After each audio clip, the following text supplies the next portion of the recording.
세 가지 경고라는 제목으로 함께 말씀을 나누도록 하겠습니다. 오늘 함께 읽은 이사야 21장은 해변 광야에 관한 경고라라는 그러한 표현으로 시작됩니다. 여기서 해변 광야는 바벨론을 가리키는 상징적인 표현입니다. 유프라데스 강과 티그리스 강 사이에 자리한 비옥한 땅, 그러나 훗날 폐허가 되어 광야처럼 변할 그 땅을 이사야는 미리 내다보며 이렇게 해변 광야라고 그렇게 부릅니다. 지난주 우리는 이사야 13장을 통해 바벨론이 하나님의 주권적인 섭리 아래 있으며 그 영광이 결국 헛된 것임을 살펴보았습니다. 오늘 21장에서도 바벨론을 향한 심판의 노래가 다시 등장하지만 오늘 본문은 그 심판의 확실성 자체보다 그 소식을 전하는 선지자의 고통과 소명, 그리고 이어지는 두마와 아라비아를 향한 말씀을 통해 우리가 살아가는 신앙의 실제적인 모습을 더 깊이 보여주고 있습니다. 21장은 세 개의 단락으로 이루어져 있습니다. 1절부터 10절은 바벨론을 향한 경고이고 11절과 12절은 두마, 곧 에돔을 향한 짧고 함축적인 경고이며 13절부터 마지막 17절까지는 아라비아를 향한 경고입니다.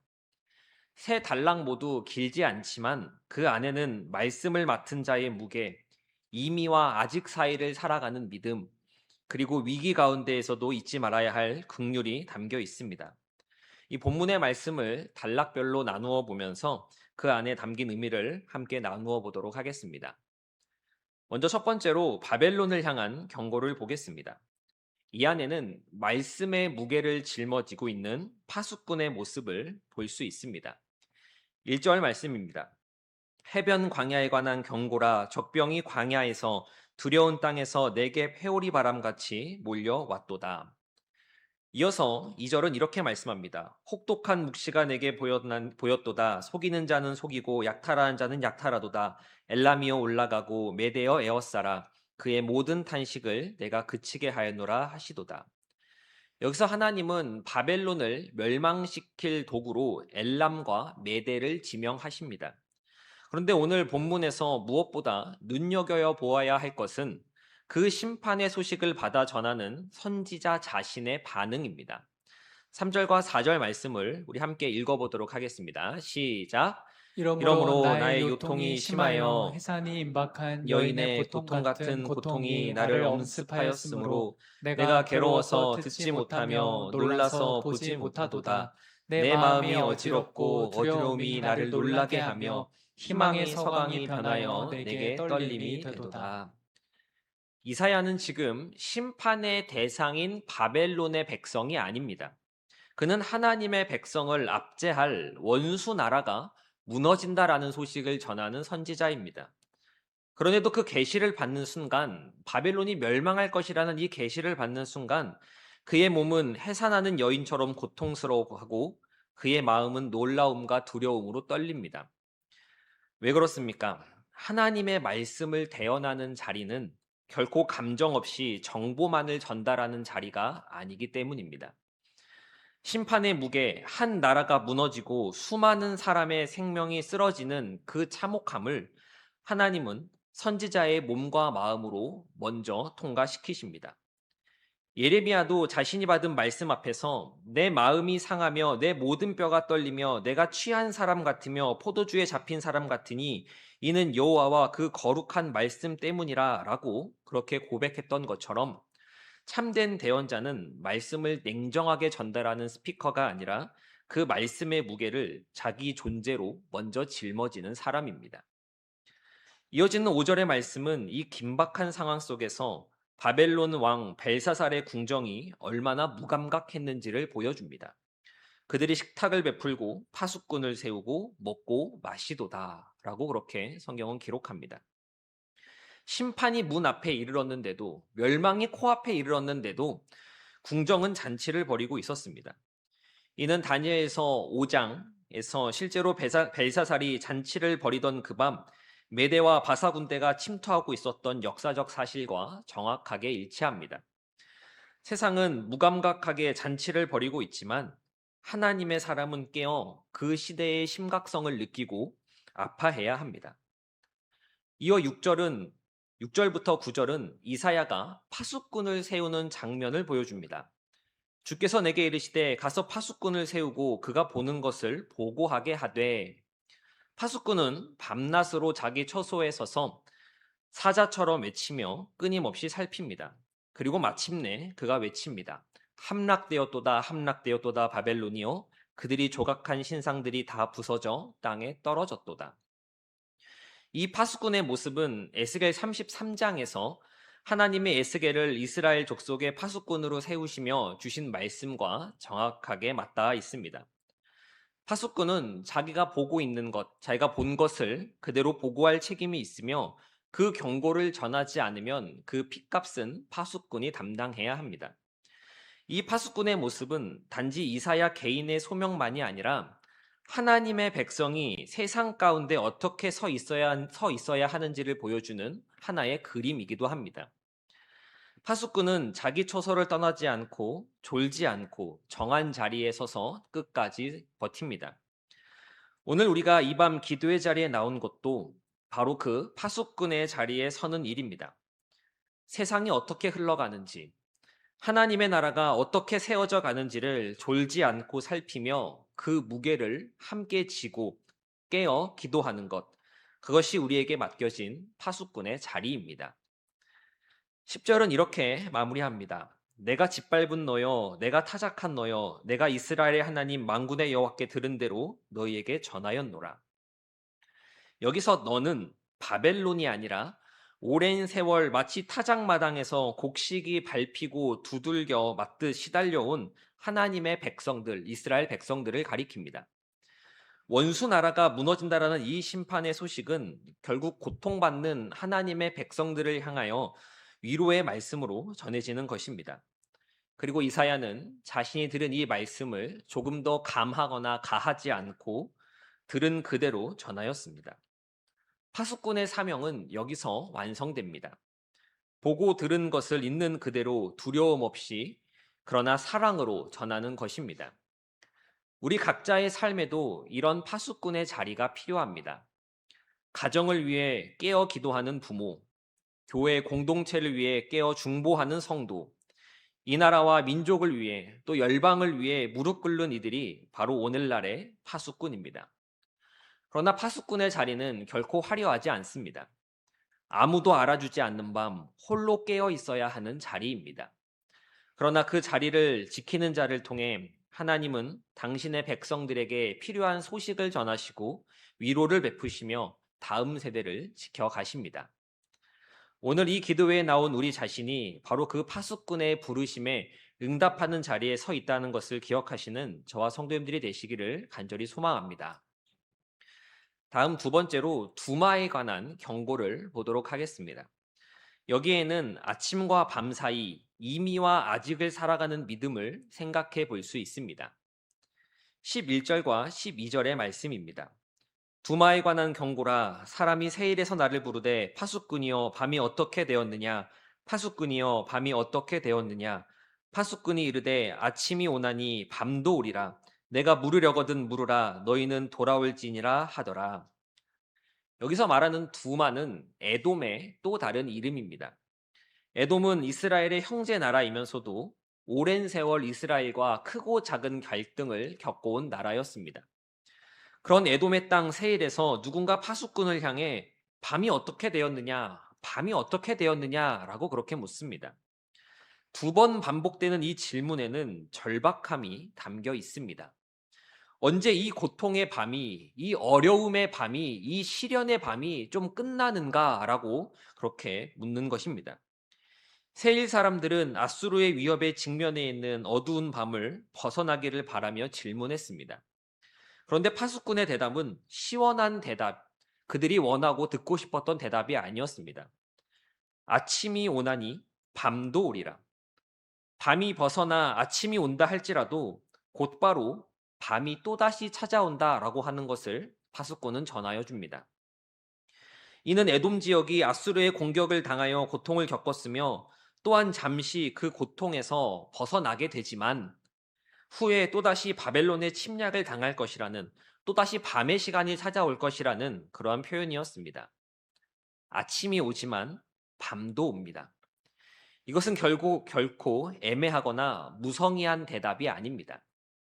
비록 에돔을 향한 파수꾼의 대답이지만 이 대답 안에는 이 땅을 살아가는 모든 신앙인이 통과해야 할 여정이 담겨 있습니다. 우리는 그리스도의 부활과 그리스도의 십자가와 부활을 통해 이미 아침에 첫 빛을 보았습니다. 죄와 사망의 권세는 무너졌고 하나님의 나라는 이미 우리 가운데 임했습니다. 그러나 동시에 우리는 여전히 밤이 반복되는 시대를 살아갑니다. 질병과 고난, 상실과 눈물, 세상의 불의는 여전히 우리 가운데, 우리 주변에 놓여져 있습니다. 완전한 아침, 다시는 밤이 없는 그 영원한 새벽은 아직 오지 않았습니다. 이 이미와 아직 사이의 긴장이야말로 오늘날 우리가 갖는 신앙의 자리입니다. 그런데 파수꾼은 이 애매한 상황 속에서 절망하라고 말하지 않습니다. 또다시 밤이 오니 그냥 낙심하고 있어라 라고 말하지도 않습니다. 오히려 이렇게 말합니다. 내가 물으려거든 물으라. 너희는 돌아올지니라 하더라. 밤이 다시 온다 해도 완전한 해답이 아직 주어지지 않았다고 해도 계속해서 묻고 계속해서 돌아오라는 초청입니다. 우리의 신앙생활이 바로 이와 같습니다. 우리는 종종 하나님께 기도하며 완전하고 깔끔한 응답을 기대합니다. 그러나 하나님은 때로 우리에게 아침도 오지만 밤도 올 것이다 라는 겉으로는 미완의 대답처럼 보이는 응답을 주십니다. 그럴 때 우리가 취해야 하는 올바른 태도는 낙심하여 기도의 자리를 떠나는 것이 아니라 다시 그분께 묻고 다시 그분께로 돌아가는 것이어야 하는 것입니다. 시편 기자는 130편 6절에서 파수꾼이 아침을 기다림보다 내 영혼이 주를 더 기다리나니 참으로 파수꾼이 아침을 기다림보다 더하도다 라고 고백합니다. 파수꾼이 밤새 아침을 기다리듯 우리도 완전한 해답이 없는 이 밤과 같은 밤의 시간 속에서 하나님을 기다려야 합니다. 완전한 해답을 얻지 못했어도 계속 하나님께로 나아가는 것, 그것이 바로 믿음입니다. 오늘 이 자리에 나온 우리 각자의 삶에도 아직 끝나지 않은 밤이 있을 수 있습니다. 그 밤이 자녀의 문제일 수도 있고 건강의 문제일 수도 있으며 사업이나 진로의 문제일 수도 있습니다. 그러나 그 밤이 계속된다고 해도 하나님께 묻고 그분께 돌아가기를 그치지 말아야 합니다. 실수하지 않으시는 하나님, 은혜와 긍휼이 풍성하신 하나님께서는 하나님의 때에 하나님의 뜻을 온전히 이루시는 줄 믿습니다. 그 하나님을 바라며 나아가는 저와 성도님들의 신앙이 되시기를 간절히 소망합니다. 마지막 세 번째로 아라비아에 관한 경고를 보겠습니다. 여기에서는 심판 중에서도 긍휼을 잊지 않으시는 하나님의 성품과 하나님의 정하신 때의 정확함을 볼 수 있습니다. 13절부터 15절까지의 말씀 우리 함께 한 목소리로 읽어보도록 하겠습니다. 시작. 아라비아에 관한 경고라. 드단 대상들이여 너희가 아라비아 숲풀에서 유숙하리라. 대마 땅의 주민들아 물을 가져다가 목마른 자에게 주고 떡을 가지고 도피하는 자를 영접하라. 그들이 칼날을 피하며 뺀 칼과 당긴 활과 전쟁의 어려움에서 도망하였음이라. 드단과 대만은 아라비아 반도 북서쪽에서 대상 무역으로 살아가던 이웃 부족들이었습니다. 전쟁이 일어나자 드단의 대상들은 삶의 터전을 잃고 칼날을 피하여 사막을 헤매는 처지가 됩니다. 그런데 이 심판의 말씀 속에서 하나님은 뜻밖의 명령을 끼워 넣으십니다. 대마 주민들에게 물과 떡을 가지고 도망하는 자들을 영접하라 라고 그렇게 말씀하시는 것입니다. 여기서 우리가 주목해야 할 것은 아라비아 사람들이 서로 도왔다라는 사실이 아니라 이러한 명령을 내리신 분이 누구신가라고 하는 사실입니다. 하나님은 아라비아를 향해 준엄한 심판을 선포하시는 바로 그 자리에서 동시에 긍휼의 명령을 잊지 않으십니다. 하나님께서는 출애굽기 34장에서 스스로를 자비롭고 은혜롭고 노하기를 더디하고 인자와 진실이 많은 하나님이라 라고 그렇게 계시하셨습니다. 하나님은 죄를 심판하시지만 그 안에서도 결코 긍휼을 잃지 않으시는 분이십니다. 이어지는 16절과 17절은 그 중에서도 게달이라는 구체적인 부족을 예로 들어 심판의 때를 선포합니다. 주께서 이같이 내게 이르시되 품꾼의 정한 기한같이 1년 내에 게달의 영광이 다 쇠멸하리니 게달 자손 중 활 가진 용사의 남은 수가 적으리라 하시니라. 이스라엘의 하나님 여호와의 말씀이니라. 게달은 당대 아라비아 부족들 중에서도 상당한 세력을 가진 유목 민족이었고 그들의 활 쏘는 용사들은 익히 알려져 있었습니다. 그러나 하나님은 그들의 멸망을 품꾼의 정한 기한 같이 1년 내에 이루어질 것으로 매우 구체적으로 말씀하십니다. 품꾼은 자신이 일한 기간을 정확하게 계산합니다. 하루도 더 하지 않고 하루도 덜 하지 않습니다. 하나님은 게달의 멸망을 바로 그런 정밀함으로 선포하시는 것입니다. 세상 나라의 흥망성쇠는 우연이나 강대국의 계산이 아니라 하나님의 정하신 시간표를 따라 조금의 오차도 없이 이루어집니다. 사도행전 1장에서 부활하신 예수님은 제자들에게 때와 시기는 아버지께서 자기의 권한에 두셨으니 라고 그렇게 말씀하셨습니다. 우리가 그 정확한 때와 시기는 알 수 없지만 그 때와 시기가 결코 흔들리지 않는다라는 이 사실은 우리가 확신할 수 있습니다. 하나님께서는 자신의 뜻을 가장 알맞은 때에 이루시는 분이십니다. 우리가 살아가는 이 시대의 흐름과 크고 작은 위기들 앞에서 우리는 종종 두려움에 사로잡힙니다. 이 세상이 마치 아무런 통제도 없이 제멋대로 흘러가는 것처럼만 느껴질 때가 있기에 그렇습니다. 그러나 게달의 영광조차 품꾼의 정한 기한처럼 하나님의 정확한 시간표 안에서 무너진 것처럼 오늘 우리를 둘러싼 모든 상황도 하나님의 정밀한 섭리 가운데 있는 줄 믿습니다. 이 사실을 붙들기에 우리는 두려움 대신 그 정하신 때를 신뢰하며 오늘도 기도의 자리 가운데 나올 수 있는 것입니다. 하나님의 말씀은 사람의 눈으로 보기에 아무리 견고해 보이는 세력 앞에서도 결코 헛되이 떨어지지 않았습니다. 이것은 오늘 우리에게도 동일한 확신을 줍니다. 하나님이 정하신 말씀과 시간표는 그것이 심판이든 회복이든 반드시 그대로 이루어집니다.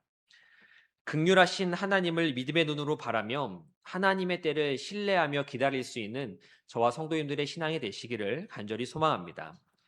말씀을 정리하도록 하겠습니다. 이사야 21장은 해변 광야, 즉 바벨론과 두마, 아라비아에 대한 경고를 담고 있습니다.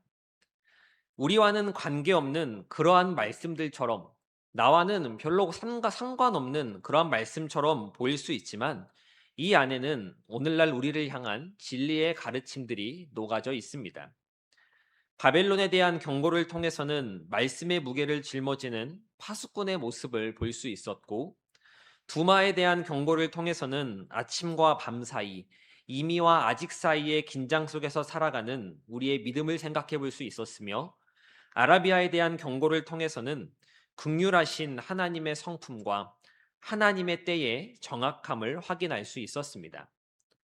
멀게만 느껴졌던 바벨론과 두마, 아라비아를 향한 이 말씀들은 오늘 우리에게도 그대로 적용되는 살아있는 말씀이었습니다. 오늘 밤 이 기록된 말씀 앞에 우리의 신앙을 비추어 보았으면 좋겠습니다. 나는 삶의 자리 속에서 말씀을 맡은 파수꾼으로 서 있습니까? 파수꾼의 사명을 다하고 있습니까? 나의 현실은 여전히 어두운 밤의 시간 속이지만 아침이 밝아오기를 바라며 하나님께 묻고 또 그분에게로 돌아가고 있습니까? 나의 신앙은 하나님의 때를 신뢰하며 그 때를 기다리고 있습니까? 점검해 보며 말씀 앞에 엎드리고 기도의 자리로 나아가는 저와 성도님들의 신앙이 되시기를 간절히 소망합니다.